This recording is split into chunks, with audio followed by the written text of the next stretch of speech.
Hello everybody. Today I will show you how to clear cache and junk from Windows 10 and Windows 11. If you find this video helpful, please consider subscribing and liking.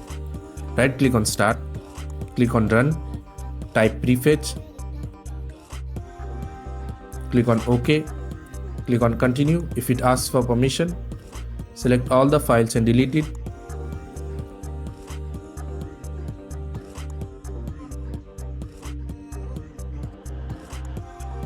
If you can't delete some files, click on Skip.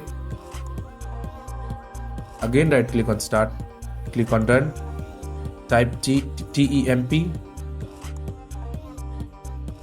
click on OK, click on Continue. If it asks for permission again, select all the files, delete again.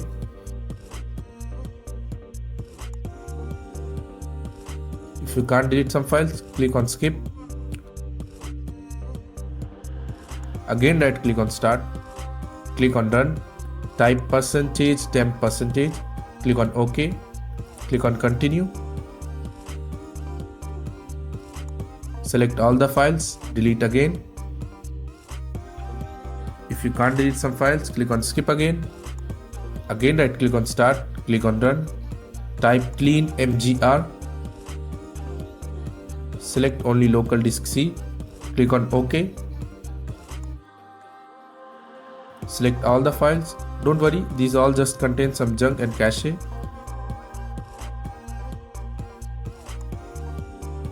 Click on Clean up system files. Click on OK. That's it. Now this will boost up your computer's performance. Thanks. That's for watching.